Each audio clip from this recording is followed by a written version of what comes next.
Hello everyone! Papatron, the concerned alien parent. Let's keep talking about life, because sharing is caring. I do want to spend a little time talking about not as much YouTube specifically as actually starting something on YouTube or whatever. I'll be using YouTube as more so as an example or a parallel. I told a number of people that I started doing YouTube and making videos. A lot of people end up scoffing, "Oh, that's so easy, just make a video and post it, you don't even need to put a lot of thought into it." Those reactions aren't discouraging me, in fact the opposite, they make me laugh. Starting a business is so easy, you don't even need to think about it. I started asking them questions, like, if it's so easy, why don't you do it? Then an entire slew of more detailed questions asking them from software, hardware, time, workplace.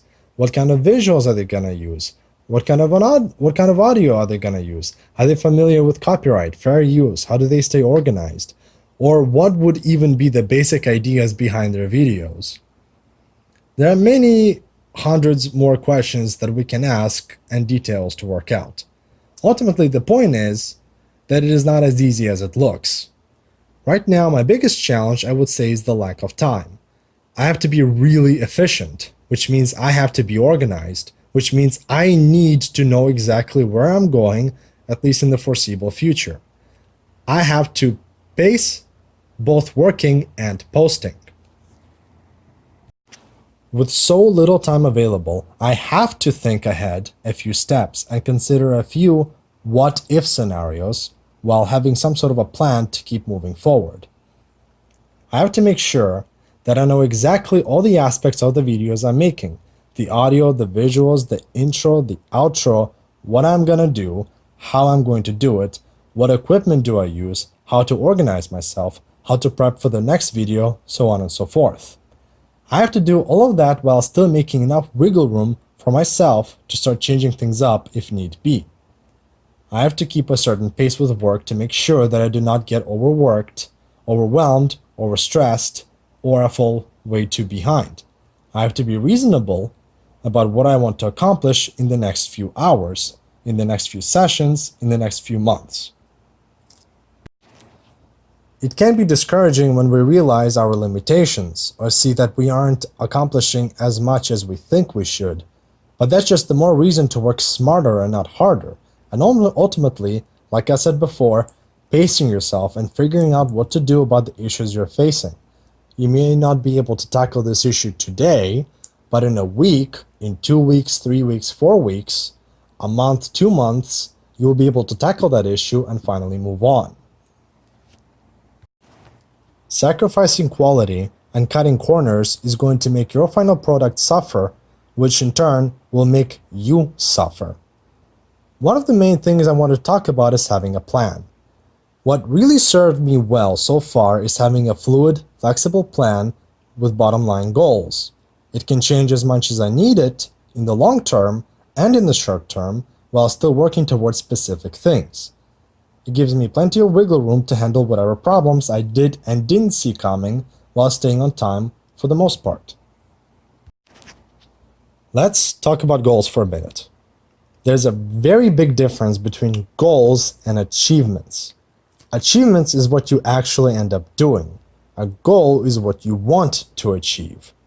For example, you start a YouTube channel, and for the sake of the argument, let's say you set a goal of having 1,000 subscribers by the end of the month. That's what you want. How many subscribers you end up having by the end of the first month is going to be a different story. It will be an achievement, what you did end up getting.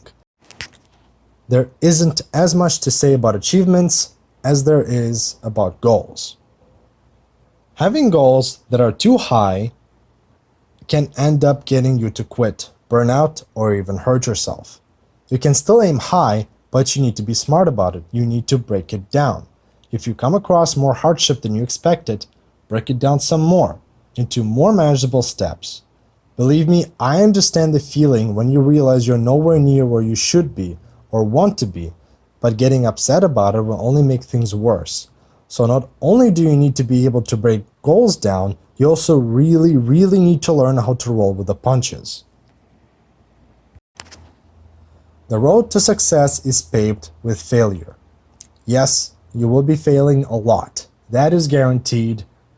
You might as well get used to it. A good way is changing your attitude about these issues that will crop up to see them more so as learning opportunities than anything else. It will be that much easier to keep moving forward. Your plan should be fluid and flexible, but your goals need to be pretty concrete and based on your actions rather than actions of somebody else, such as subscribers. These are actions that you cannot control. You cannot control people subscribing to you, but you can control what you put out there. I want to have this many different types of content. I want to do this bare minimum amount of things each time I work on YouTube. I want to improve my voicing. I should also be ready to discard a goal in case you run into a dead end. Let's take a short break and we'll be back right after these messages. It's the morning. You just woke up and you have to roll for initiative. That first roll will determine how the rest of your day goes. Do you keep failing the rolls every day? How many times did it feel like you rolled a 1? Well, no more. With D20 coffee, you don't need to worry. It will be like you rolled a 20 every time, every day. The people behind this product proudly stand for maximum quality and guaranteed satisfaction while bringing you great variety at affordable prices. No matter what bean it is or how you want it, you can rest assured it will be done to the highest standards and handled with the greatest of care. All you have to do is go to the shop section, select your desired brew, indicate whether you want whole bean or ground, and your quantity. Before you know it, you'll have a new fantastic way to improve your day. Be sure to check out their Facebook and Instagram pages. They love memes, and so do we. Don't forget to join their mailing list to get the latest scoops on upcoming sales, hottest coffee trends, and new arrivals. But wait, there's more! Apply the coupon code Papatron, and not only will you get a discount, you will also help support my channel. And remember, if it is not from D20 Brewers, it might as well be in the sewers. That's www.d20brewers.com. www.d20brewers.com. www.d20brewers.com. And now, let's get back to the video. The next thing I want to talk about is how to get started. And the reason why I didn't talk about it first is because first you need an idea, you need a plan. You need to try a few things out and get an idea of what you can and cannot do, what you have to work with, how to work with what you have, so on and so forth. I remember I had a lot of trouble starting up because I started trying to develop video games. That is a huge problem because I have no idea how to code. So I started learning how to code. Then I realized it will take me years to learn all the coding I would need to develop a video game. So I decided to take a step back, then another step back, then another step back, then another step back, until I finally thought, okay, maybe I can start doing YouTube. I tried a few things, and turns out that this is something I can do. It is a launching point for me to start working from and towards video games, cartoons, and all the other good stuff. Now, the thing about the YouTube videos is I wasn't quite worried about the quality of the product they'll be bringing to the table, but it was enough to give me pause. And that is bad. Here's the thing that I noticed way too many people care about and try to do. They care about perfection and want to put out the best product possible, which is understandable. But there are huge problems with that way of thinking. First, perfection. Especially when you start, it will never be achieved. That is just never going to happen. To be a perfectionist from the get-go, you're only setting yourself up for a disaster before you even begin. Your product will never be perfect. Your product needs to go through trial from yourself, from the consumer base. And every single time you make a video or whatever product you're putting out, every single time you need to incorporate a little bit more or a little bit better for guidelines, a little bit better for instructions. And eventually, you will reach the level of quality you want. It's like climbing stairs or building a very complicated Lego piece. Second, putting out the best product possible. It's not quite perfectionism, but it is a problem in the same vein. There will always be something that you can do a little bit better. Maybe tweak here, maybe a tweak there, or maybe an idea you want to incorporate. You can't work like this. You need the content. You're going to have zero content if you keep on going back to try and fix and improve. To sum it all up, you need a product. It doesn't matter in the slightest if it is at a level you want, just put it out there. The point is not to set the bar high right away. The point is to gradually raise the bar at a reasonable pace. Your attitude at the beginning stage, how open-minded you are to doing things differently from what you imagined, will define whether you're not just successful, but even have a shot at being successful. That goes for pretty much anything. Having the wrong attitude and ability to adapt will define whether you sink or swim. Defining what the problem is can be pretty difficult. Defining what the real issue is can make all the difference in the world. As an example, I am on midnight shifts, 8 hours per shift, 5 times per week, 6 times with overtime. My work is over an hour away and it can be very physically demanding. I also have 3 kids. We're planning to move. I still have errands to run and chores to do. I also need to get some minimal amount of sleep. On top of that, my wife and I are trying to figure out a schedule which will allow her to get back to her stuff. How much time do you think I have available to me? Not that much at all. While time is a crucial component needed to success, it is not the real problem here. I was able to find the time, and I'm sure if I sit down with my wife and we really rack our brains, we'll be able to find some more. The absolute key difference, the real problem here is work ethic, my productivity. It is very much like finances.